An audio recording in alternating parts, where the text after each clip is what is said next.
Hello there and welcome to this review of the Marvel Legends Daredevil from Netflix action figure, and here it is in its box. It's a wonderful action figure. I must admit I have already had it out and I've put it back in the box just for this review. So we've got the Marvel Legends series logo, Daredevil logo and Daredevil written there, and Build-A-Figure man thing at the top. We've got the spot varnish DD Daredevil logo on the top. We've got a mirrored image there and there of Daredevil. On the back we've got Daredevil from this figure and all the figures in this range, along with the Man Thing Build-A-Figure and where you can find each piece, as well as a lovely write-up in any language you desire, unless it's something weird like Swahili.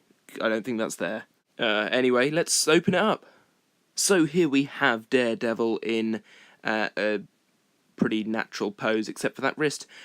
I know I've put up a white screen just for you guys because I wanted to show you the absolute fantastic detail of this figure. Having a close look at this, there are a few gripes I have, the most notable being the shoulder on this side over here. It's wrong. It's this shoulder again, but put on the wrong way round, so he's got two right shoulders, one of which is put on the reverse on his left. This annoys me a little bit. Not enough to make me send it back or request another figure or anything. I think every figure's different. There's also this weird mark just here, if I focus the camera a little bit. There's a weird sort of scuff mark or a chip mark where the plastic's sort of been finished a bit rough there.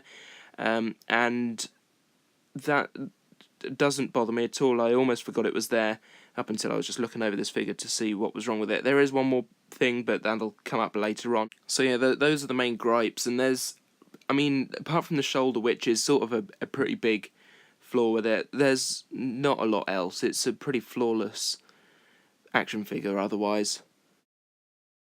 Taking a look at the detail from top to toe, this is really quite accurate head sculpt. I'm not going to put up pictures or anything of the actual one, just take it as word. This is really nice. I really love the fact that they've done sculpted detail in like the mesh of the helmet as well, which you can see just here. And it just sets the figure apart from sort of other action figures. You get really sort of naff action figures these days, and these that are really collectible figures, it's a different sort of subsect really. There's so much more detail in this than there is in other figures. You can see the sort of spot varnished eyes have just gone past.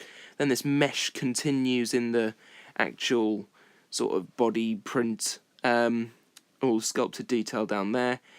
I'm really liking the fact that this has sort of raised sections and downward sections, where that could be a paint tap in some other action figures, but this isn't. Sculpted gauntlet type gauntlets, I don't know what else to call them. You see some silver paint just there and there. Really nice, really crisp paint this time on this figure. Other figures you don't get such good paint quality. It is a mixed bag with these figures. This is something that annoys me down here though, the weird serial number which is on the back of most Marvel Legends figure in white. It's really obvious, and it's awful that they do that because it sort of ruins the figure. But it doesn't, because it's a cool figure. You see the holsters, we'll see them again later. More silver on the straps for that. Knees, which are a shiny material. There's weird hair on my thumb. It's still there.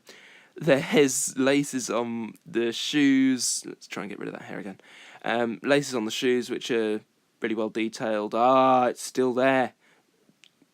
Right, okay. Up close figure reviews are difficult, okay? Just leave me alone.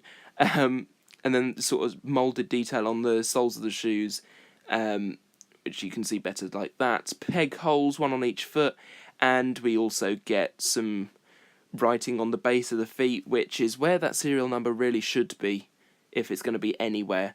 So yeah, overall detail is astonishing and so accurate to the character. Whistle stop tour of Articulation, bear with me, I've not done this sort of range before. So 360 on the head, oh that's a shame. Head can pivot up to look at pretty good distance upwards, and downwards again, chin to chest. It's really good. Side to side movement, as I already said. There's a bit of a head forward and back, like a pecking chicken, which is how he manages such a good range of up and down motion. There's a 360 at the shoulder. There's a 360 at the top of the arm. There's over 90 degrees, but only just... Oh, actually, no, it's a pretty good distance on the elbow double joint there. You can see there's a 360 at the wrist, and there's also this movement here that's back and forth. So that's something new to me as I collect the Doctor Who figures, and they don't have this range.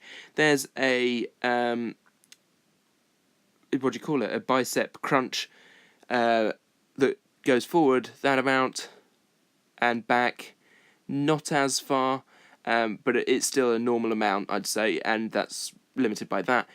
If your back goes back any further than that, you're pretty special. There's hip movement, sort of waist movement more than hip. Leg kicks forward not very far at all, and back even worse, less, whatever word you want there. Double jointed knee that kicks back that far, limited by his amazing calves. And there's also a 360 I forgot to mention up at the top of the leg. And we've also got a downward pivot and an upward pivot on the ankle, as well as a full 360 at the ankle, which you can see there. And also a difficult one is ankle pivot, where his ankle does sort of weird motions and looks like it's almost broken.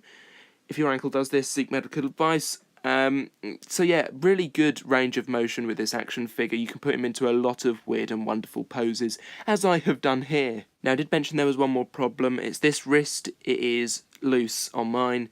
That won't be the case on everyone's, which is why I didn't mention it earlier. Although I could have done this one, as you can see, is quite tight. I'm not able to move it with one hand, one finger. You can do it with two. This one, really very loose, which is a problem for later on, which I'll show you. But first, accessories. The Daredevil figure comes with two separate hands, which are in fully clenched fists. We've also got his two sticks that join together. I've not recorded that though. And the Man-Thing Build-A-Figure head. Honestly, as someone who doesn't really... I know of Man-Thing. I don't know what or how Man-Thing... I'd have much preferred a Wilson Fisk Build-A-Figure in this range. I think that would have been a much better choice than Man-Thing. So let's get rid of that, and let's take a look at the hands first of all. So you can pop off the wrists, or the hands at the wrists of the open grip and put on the closed fist ones, and this is good. However, the open one you can fit the sticks into, which is why they've included both. This is tricky. The problem with hard plastic is that everything wants to stay rigid. It looks cool with both of the sticks in place, as you can see. You can put him in classic Daredevil jumping pose.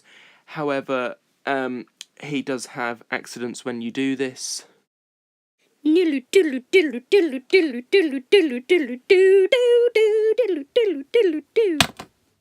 Glad we got that out the way. The problem with the sticks in the hand is that this figure is really loose at the wrist here, so this just twizzles round like a helicopter blade. This is, however, rectified if you've got him in fist fight position and have this on the side, the holster. You can see here the holster does fit the sticks in perfectly. It's what it's designed for, and it looks really good. You can put him in awesome dynamic poses even with the sticks away, so don't fear that. Now, Daredevil isn't the first Marvel Legends figure. Alongside my Mystery Minis, my Marvel Select figures, and this Hawkeye 3.75-inch figure, I've got my Civil War Legends figures, all four of them, plus up here is Falcon flying high above everyone else in a really cool display stand, and I've got my three Guardians of the Galaxy Volume 2 figures, Yondu, Drax, and Star-Lord. Sorry it's so dark, this is on a shelf that isn't well lit. And that does it for this review. I really love the Daredevil figure, it's awesome. I've ordered the Punisher figure, so expect that review to come soon, and it'll be fresh out the box that time, so look forward to that. If you did enjoy this video, then please give it a like. Do subscribe to my channel if you're new. Tell me in the comments below if you want more Marvel figures or other Marvel products to be reviewed. I do the